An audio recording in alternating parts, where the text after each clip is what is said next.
Halina't makiisa sa hapag ng Panginoon, ang hapag ng katotohanan at ng ating kaligtasan dito sa Healing Mass sa Veritas.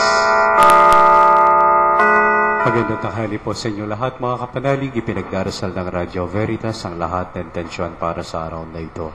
Mga pasasalamat, kaarawan, personal na panalangin, mga kagalingan at kapayapaan ng lahat ng kaluluwa at sa mga intensyon po na lahat nakasapi ng Veritas Kapanalig Community.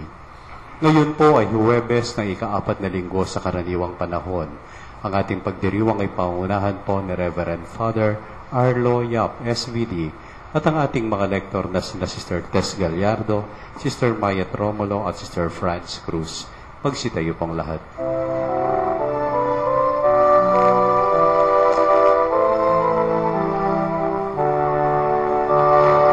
Bayan muling magtipon, awitan ng Panginoon, sa piging sariwain, pagliligtas niya sa atin. Sa piging sariwain,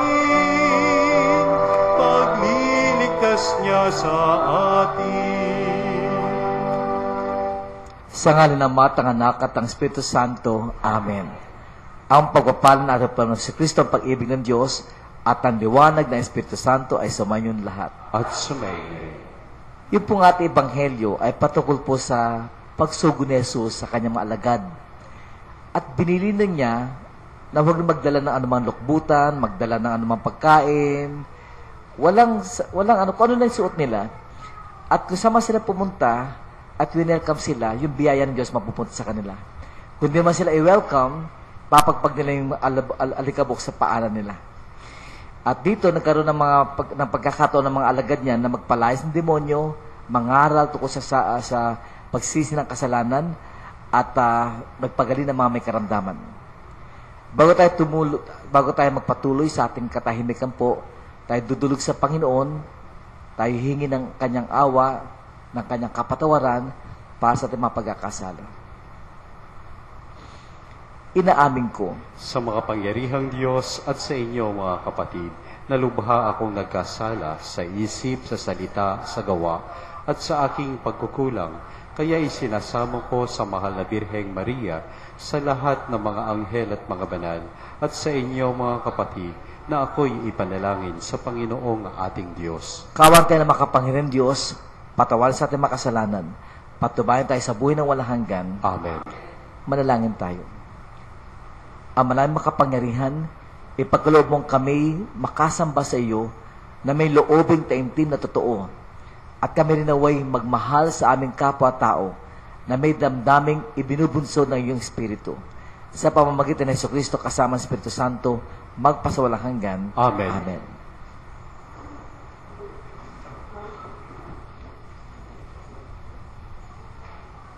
Pagbasa mula sa sulat sa mga Hebreo.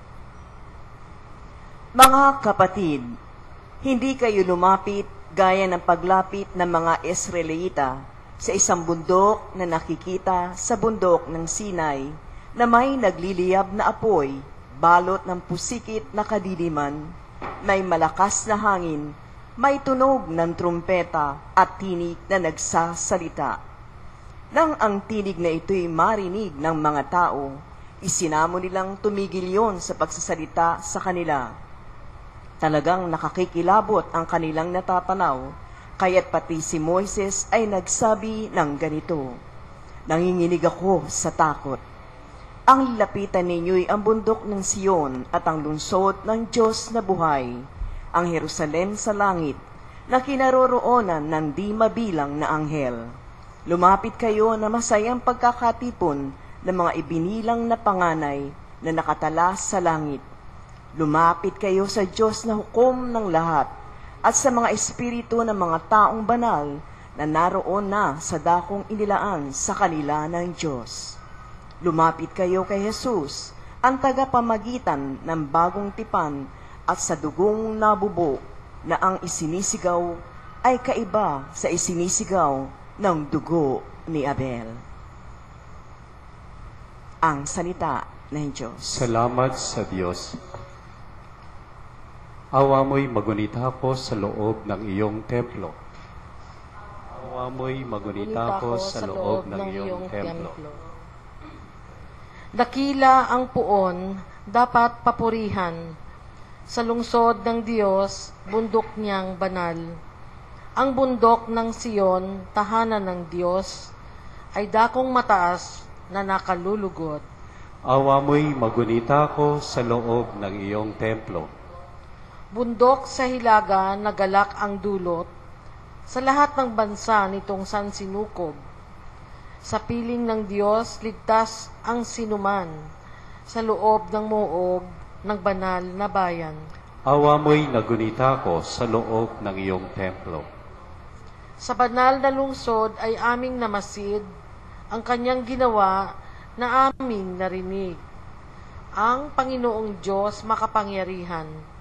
Siyang mag-iingat sa lungsod na banal, iingatan niya magpakailanman. Awa mo'y nagunita ako sa loob ng iyong templo. Sa loob ng iyong templo, O Diyos, aming nagunita, pag-ibig mong lubos. Ika'y pinupuri ng lahat saan man, sa buong daigdig ang dakilay ikaw, at kung mamahala ay makatarungan. Awa mo'y nagunita ako sa loob ng iyong templo. Hallelujah, hallelujah, hallelujah, hallelujah, hallelujah, hallelujah. Sumainyo ang Panginoon. At sumainyo rin. Ang mabuting balita ng Panginoon ayon kay San Marcos. Papuri sa iyo, Panginoon. Noong panahon iyon, tinawag ni Jesus ang 12 at sinugong 12. Binigyan niya sila ng kapangyarihang magpalayas ng masamang espiritu at pinagbilinan. Sa inyong paglalakbay, huwag kayong magdala ng anuman, maliban sa tungkod, ni pagkain, balutan, salapi sa inyong lukbutan o bihisan, ay huwag kayong magdala. Ngunit magsuot kayo ng panyapak. Sinabi rin niya sa kanila, at sa alinmang tahanang inyong tuluyan, manatili kayo roon hanggang sa pag-alis ninyo sa bayang iyon. Kung ayaw kayong tanggapin o pakinggan sa isang dako, umalis kayo roon at ipagpag ninyo ang alikabok ng inyong mga paa bilang babala sa mga taga roon. Kaya't humayo ang 12 at nangaral sa mga tao na pagsiyahan nila at talikdan ang kanilang mga kasalanan. Pinalayas nila ang maraming demonyo sa mga inaalihan nito. Pinahiran nila ng langis at pinagaling ang maraming may sakit.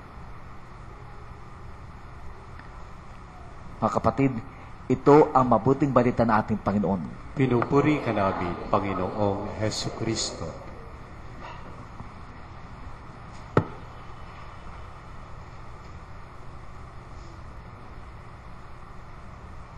Gustong-gusto ko po yung ating salmo responsorio sa araw na ito. Banggitin nga po natin muli.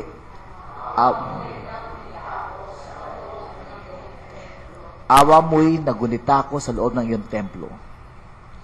Sa akin, kung ako'y sasaling ko sa karanasan ko, awa mo ay naalala ko sa loob ng simbahan sa Tagaytay. Awa ko ay naalala ko sa loob ng simbahan sa Tagaytay. Tinutukoy ko simbahan sa Tagaytay. Ito ba yung simbahan namin ng SVD Seminary, Divine Word Seminary sa Tagaytay.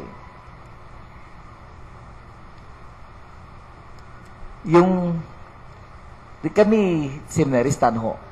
Naalala ko lang kasi sa loob ng templo, sa loob ng simbahan. Di kami mga seminarista.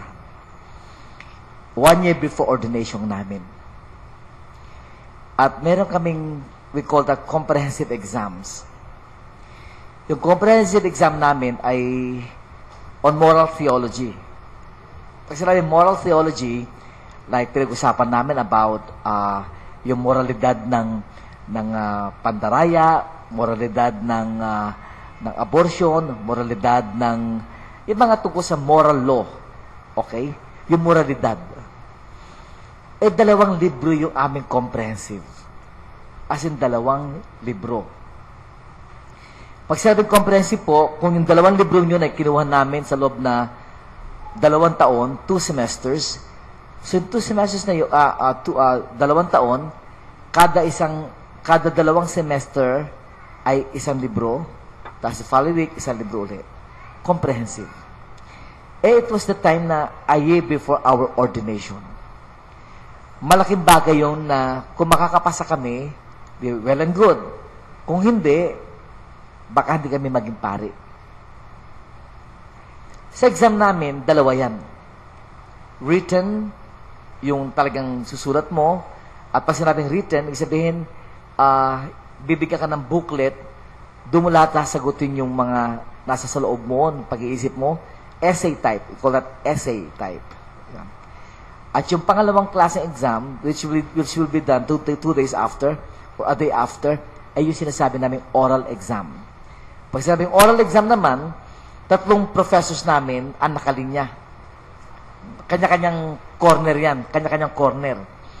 So, pag halimbawa sa isang corner, halimbawa isang professor namin dito, tatanong siya na isang tanong sa akin.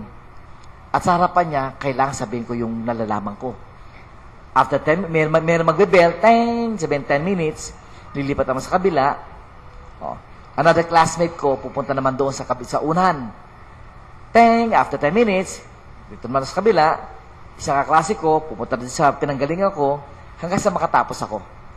So, 10 minutes, 10 minutes, 10 minutes. Meron kaming professor sa moral theology. Pangalan niya, Father Karl-Heinz Peschke. Isang Aleman, German. Magaling ang libro niya. Yung libro niya, parang kumbaga Bible na mga moral theologians sa mga estudyante. Magaling. Pero nakakaantok talaga magturo. Nakakaantok. Tapos lagi sulat na sulat yun sa blackboard, sulat. So, after all those 2 years na pag-aaral doon sa kanya, meron kami comprehensive exam. Yung isang kaklase ko, ang pangalan, Jigo Orsino. Si Jigs, nagkakaproblema sa academics. Mabait na tao to si Jigs, mabait. Magaling siya sa mga tao. Makisalamuha. Sa mga apostolate namin, ay naku, hindi mo pwedeng pantayin yung skill ni Jigs. Magaling yan. Kaya lang nakakaproblema siya, academics. Okay. One of those na pinoproblema niya, itong moral theology. Ito ngayon. The exam kami.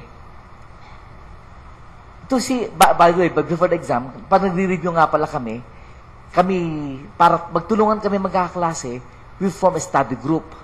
I think we were 6 yata. Sa pagre-review namin, para makita nyo idea ng pagpapari, pagre-review namin, we were given 50 questions. Binigyan na sa amin mga questions kasi. Okay? 1, 2, 3, 4, 5, up to 50. Binigyan na sa amin questions. At bawat isang tanong, isasagot mo doon 1 or 2 chapters ng libro. So, bawat number, may mga 3 or 4 questions in a number. Say, number 1, there are about 3 or 4 questions sa number 1. Okay? Pero pagka sinagot mo yung 4 questions na yun, equivalent niya sa 1 or 2 chapters. Nasagot. So, antimano, from 1 to 50, dapat kabisado mo yun. Pag sinabi nila sa 1 to 50, equals yung 2 libro, kabisado mo. Then, antimano, nagre-review kami. Naggawa kami study group. Okay, parang review group namin. Talagang malasakitan. Yung isang kaklase ko, matalino talaga yun. Siya yung leader namin. So, pangalan niya Jose Ferrer. Siya yung leader namin. So, pagka nagkita kami, sige bukas magre-review tayo. Sa'yo, number 1. Diba, ako number 1. Si Jigo, number 2. Number 3. Didistribute. Diba, up to number 6. Pag nagkita-kita kami, eto na, kailangan, okay, eto ang tanong, number 1, ikaw na Arlo. Sabihin ko lang,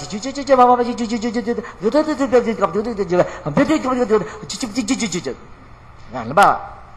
Tapos, pagkataas ko, number 2, yun naman kaklase ko. Talagang, praktisado. Di, natapos yung review namin, eto na, exam na. Written ang una, written. Nung exam na kami, nangangamote ako.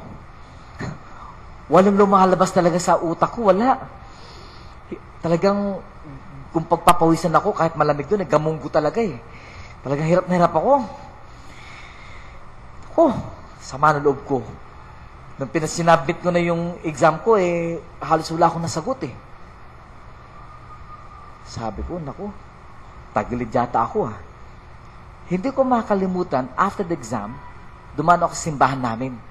As usual, yung bago mananghalian, meron kami angelos doon sa loob ng simbahan namin, sa Divine Word Seminary. Di pagdating doon sa loob ng nalungkot ako.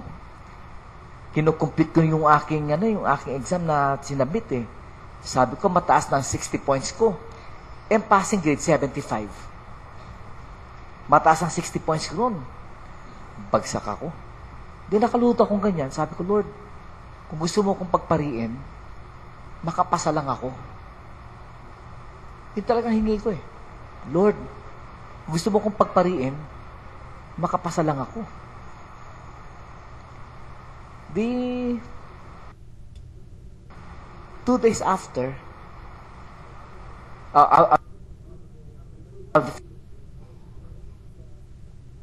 following day naman, yung oral exam namin. Si Father Jig, hirap na hirap. Doon sa mga, yung mga academics niya, yung main professor namin sa orals, si Father si Jigsto, pagdating niya doon sa professor namin si Peshke, ang tinanong niya, number 2. Answer number 2. Yun yung nireview namin. Si Jigo.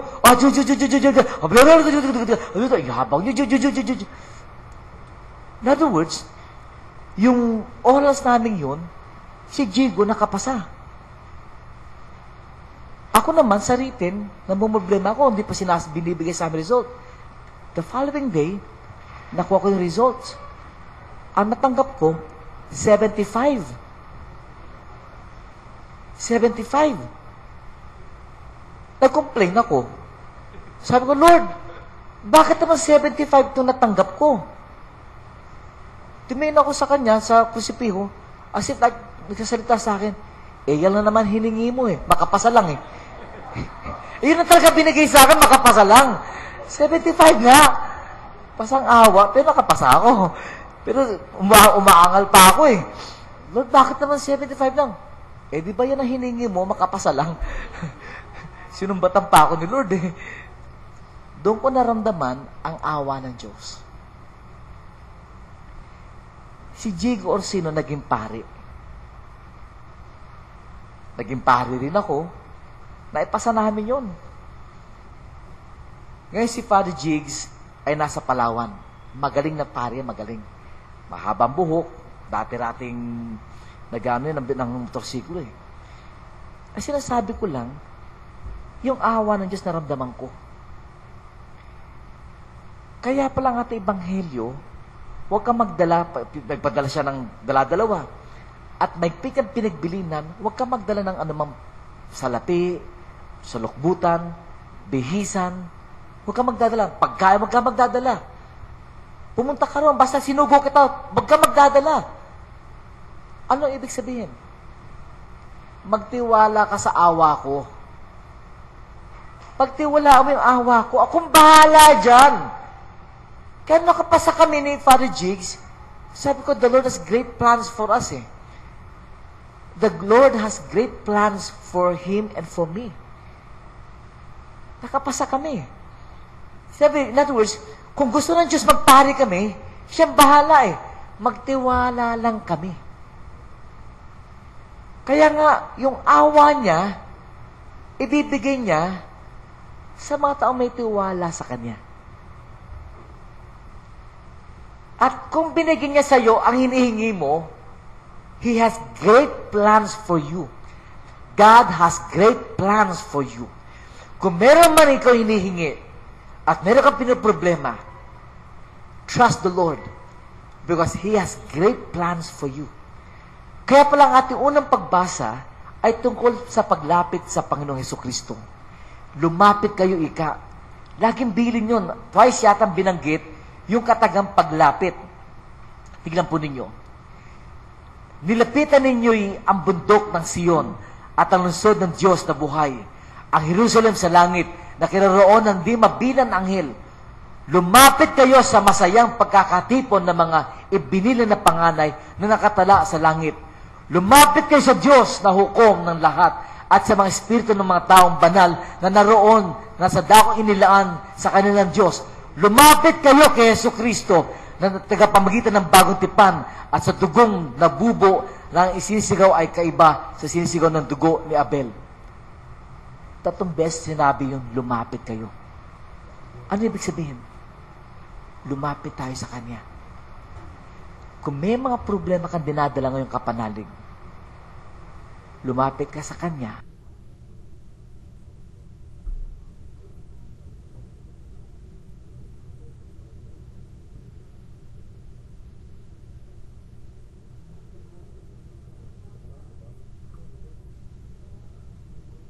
Nasal kay akala mo best friend mo, best enemy mo ngayon.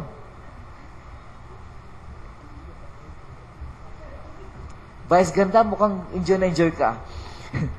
At yung ganong klaseng problema, ang hirap eh. Pero, hindi pa yung pinakamasakit na problema eh. Yung asawa mo, hindi pa yan. Ang pinakamasakit na problema, yung anak mo na nagkamali ng desisyon. Yun ang masakit. Na-desisyon yung anak mo na hindi ayos eh. Halimbawa, ang laking problema yung pinapaalam yung anak mo at desisyon niya ayaw mag-aral. Ang sakit kaya nun. Mukhang nakaka-relate ka ate ha. Ang sakit kaya nun. O yung nag-desisyon na nag-asawa na maaga. Hindi alam ng mga bata na pinakamasakit sa magulang yung nakapag-asawa siya ng maaga na wala man lang kaalam-alam. At ang pinakamasakit siya nabuntisin yung anak mo. Kung babae. Kung lalaki,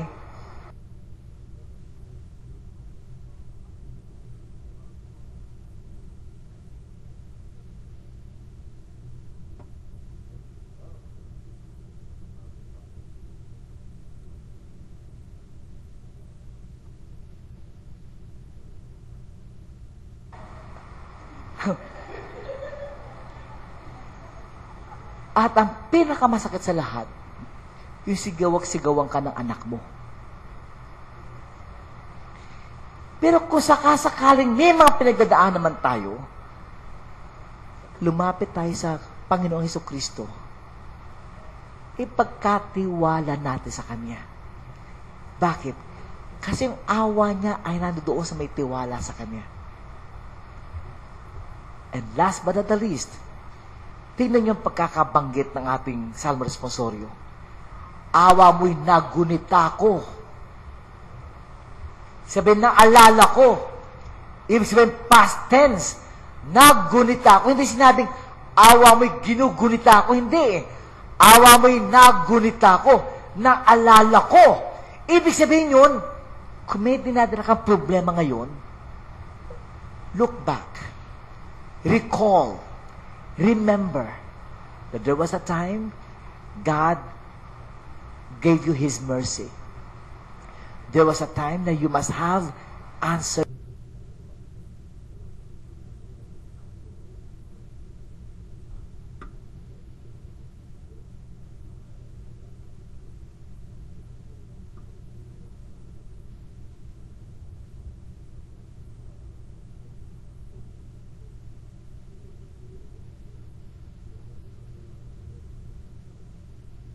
Siya noon lumapit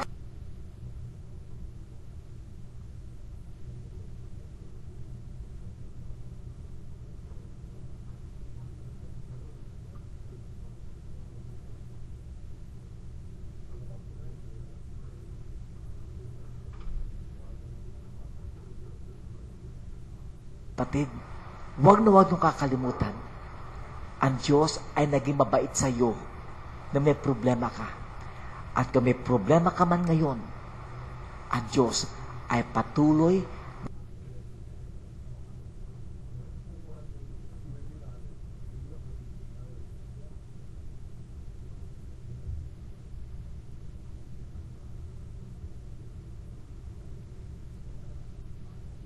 kami. I knew at that very moment that God has great plans for me. I knew. Kaya nga, if God will show His mercy again, please remember, awa mo'y nagunita ko sa loob na yung templo because ang Diyos has great plans for you.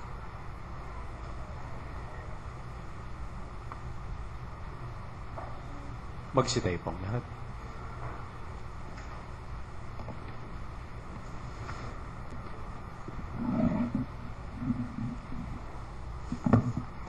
Inayayahan tayo ng Diyos Ama upang maging mga lingkod niya sa pagpapalaganap ng mabuting balita ng kaligtasan. Manalangin tayo para sa biyaya na ating maunawaan ng dignidad ng ating misyon at para sa kinakailangan lakas upang maisagawa ito. Sabat kahilingan at nasasagot, Panginoon, dinggin mo ang aming panalangin. Panginoon, dinggin mo ang aming panalangin.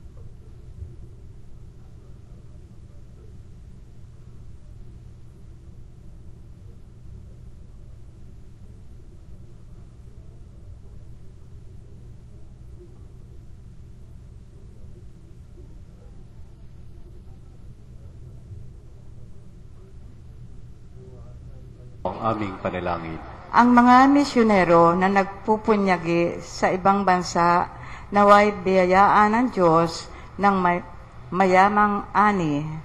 Manalangin tayo sa Panginoon. Panginoon, dinggin mo ang aming panalangin.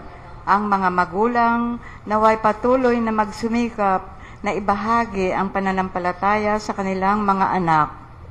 Manalangin tayo sa Panginoon. Panginoon, dinggin mo ang aming panalangin. Sa mga taong nabibigatan sa mga kasawian sa buhay, naway maipakita nating lahat ang ating pag-aaruga, pakikiisa, pag-ibig at pag-unawa. Manalangin tayo sa Panginoon. Panginoon, dinggin mo ang aming panalangin. Ang mga namatay, naway maging malaya sa mga alalahanin sa mundong ito at magkamit ng kasiyahan ng walang hanggang kapayapaan. Manalangin tayo sa Panginoon. Panginoon, dinggin mo ang aming panalangin. At para sa may makaarawan sa mga nagdaang araw at sa susunod araw, Julie Tolentino, Babes de Hasco, our very own kapanalig Nelvin Blasa. At para sa mga kapanalig po natin, mga intentions po nila, lalo't kasama yung mga intentions po ninyo, kahit na wala rin sa aking listahan, saan po na mga intention natin, mga kapanalig na katon ngayon sa Radio Veritas, kasama ng families of Peter Cruz, Pre, Canlas, Uy, Parto, Tividad, Mendoza, Oro, Antikin, Pagdanganan, Winnie, Early, Nonet, Lindsay Huco, Tony,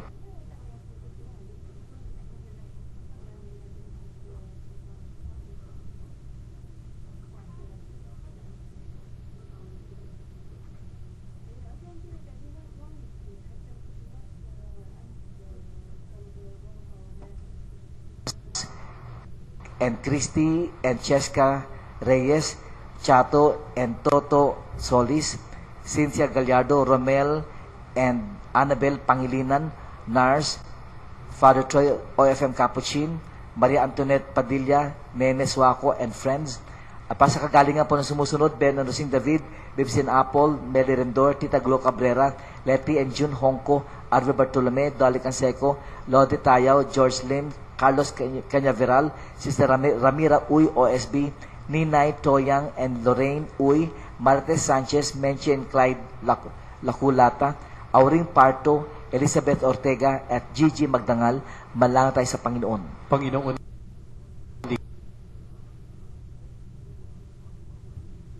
dinggin mo ang aming panalangin.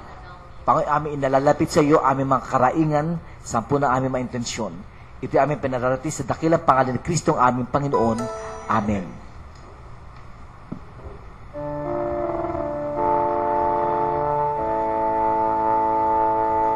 Kunin mo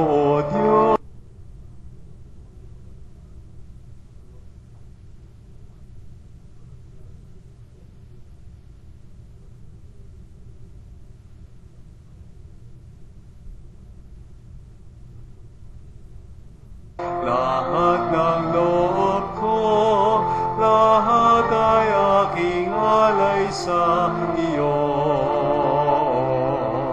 Mula sa iyo ang lahat ng ito, muli kong handog sa iyo. Patnubayan mo't paghari ang lahat ayon sa kalooban mo.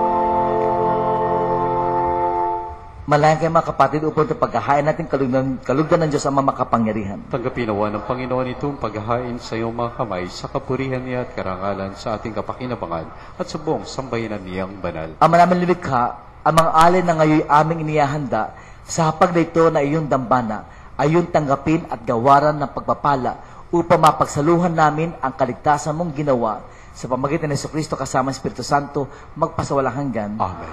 Sumayin niyo ang Panginoon. At sumayin niyo rin. Itaas sa Diyos sa inyong puso at diwa.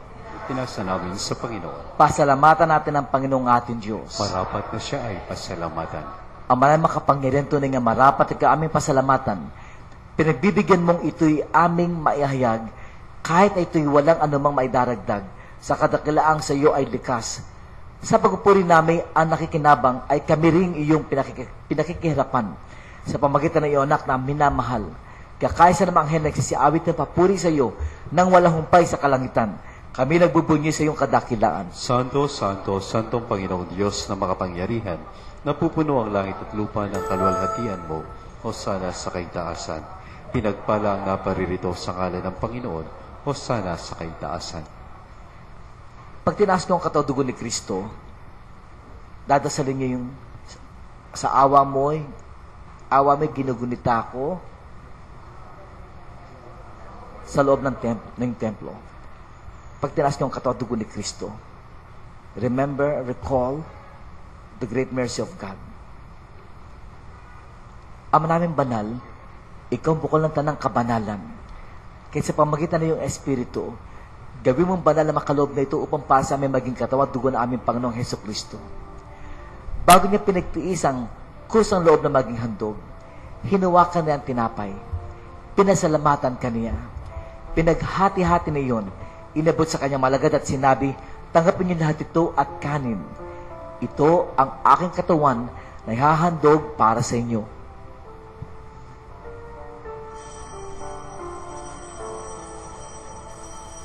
Ang awa mo'y ginutom.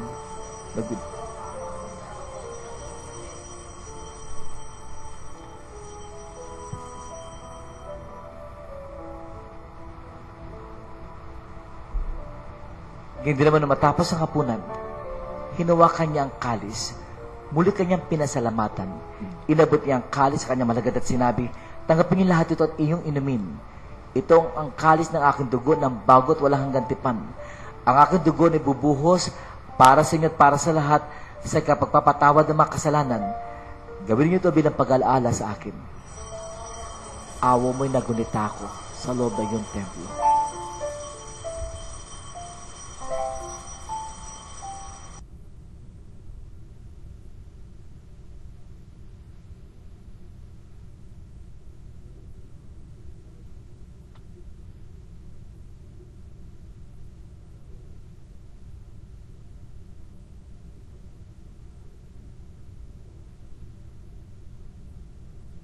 Amatal kami minarapat na tumayo sa harap mo para maglingkod sa iyo. Isinasama namin kami magsasalo-salo sa katawan dugo ni Kristo ay mabukod sa pagkakais sa pamagitan ng Espiritu Santo. Amaling nga pa yung simbahan na gana sa buong daigdig, puspusin mo kami sa pag-ibig, kaya sa ng Pope Benedict, honesan aming obispo ng tanang kaparian. Alahanin mo na ang aming mga kapatid na himlay na may pag-asila'y muling mabubuhay, gayon din lahat ng mga pumanaw. Kaaba mo sila at patuloy sa iyong kaliwanagan.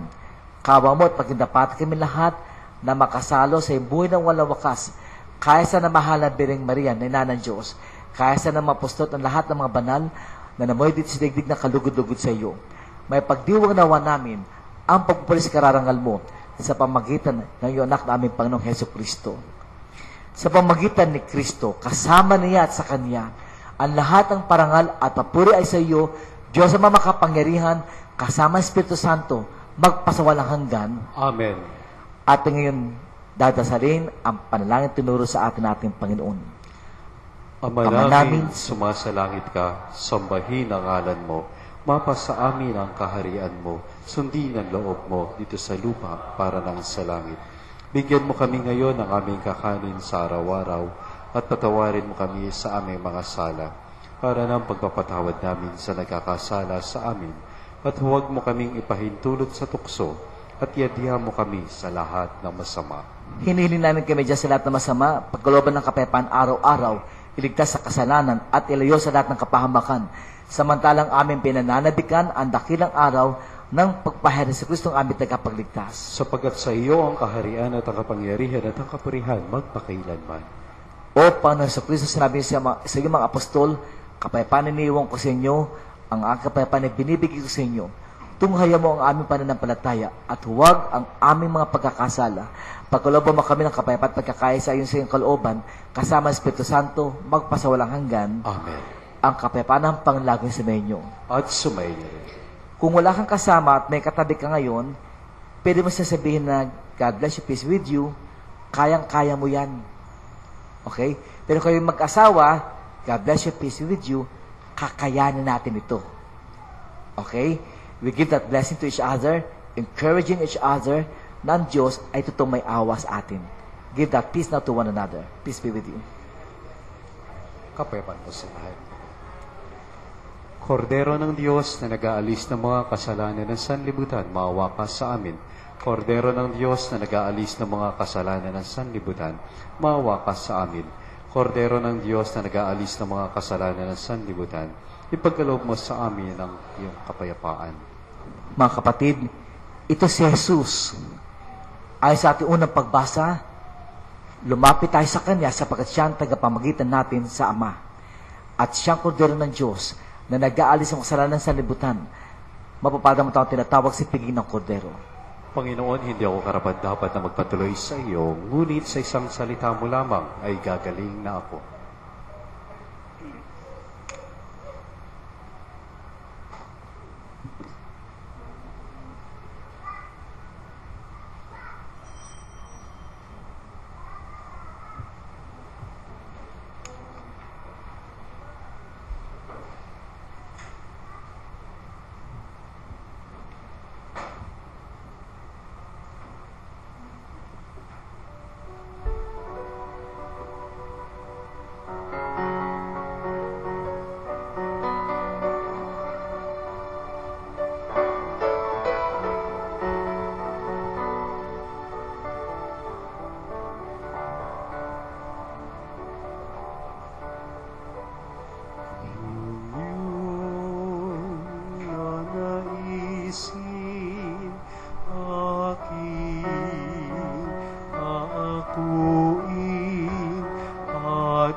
sabay tahakin,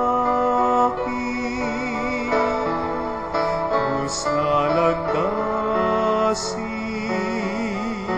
galakayakin, apisa'y di pansin, kung yun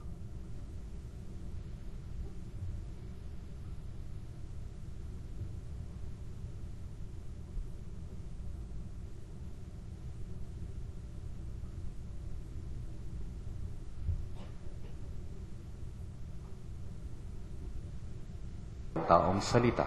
Salamat sa iyong anak. Tinatanggap ko siya bilang aking katotohanan at kaligtasan. Sa pakikinig sa salita ng Diyos, tulungan mo akong maging malaya. Sa oras ng hirap at pagsubok, linawin mo sa akin na nasa krus ang tagumpay. Sa aking paglalakbay, akayin mo ako sa buhay ng paglilingkod at sa buhay na ganap at kasiyasiya. Kupkupin mo ako at ang aking mga kapanalig na nakikinig, natututo at nagmamahalan. O Maria, Birhen ng Katotohanan, ipanalangin mo kami. O Jesus, ikaw ang daan, ikaw ang katotohanan, at ikaw ang buhay. Iligtas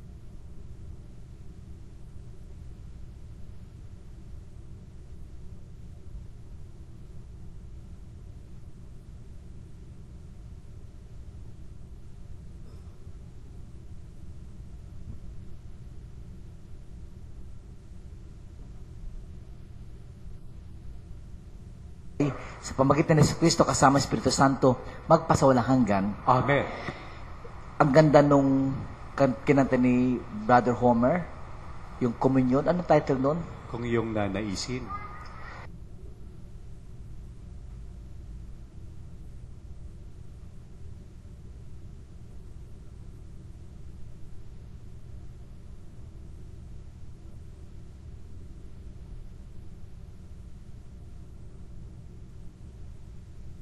Silence, you make your intentions. Pagpalaan nawa kayo ng makapangyarihan Diyos at lahat ng kahilingan sa ngalan ng Ama, ng Anak at ng Espiritu Santo. Amen. Tapos na po ating pagdiriwang, humayo kayo mapayapa. Salamat sa Diyos! Maraming salamat po kay Father Arlo sa kanyang pangunguna sa pagdiriwang ng Banal na Misa at sa ating mga lektor na sina Sister Tess, Sister Mayet at Sister Friends. Maraming salamat po. At sa inyo pong lahat na dumalo sa ating misa ngayon, maraming salamat din po. Muli po tayo magsama-sama bukas sa 2:15 hanggang 1:00 ng hapon para sa isa na namang pagdiriwang ng Banal na Misa. At manatili po kayo makinig dito sa Radio Veritas 846, ang Radio Totoo. Susunod na po ang Radio Kalusugan kasama si Super Lady Dr. Winnie Elfa. Ako naman ang iyong kapanalig, Homer Viray, kasama po si Melvin, si Jaynard at si Ate Susan na bumabati ng magandang hapon. Sumainyo ang katotohanan. Pagpalain ka, kapanalig. Veritas 846.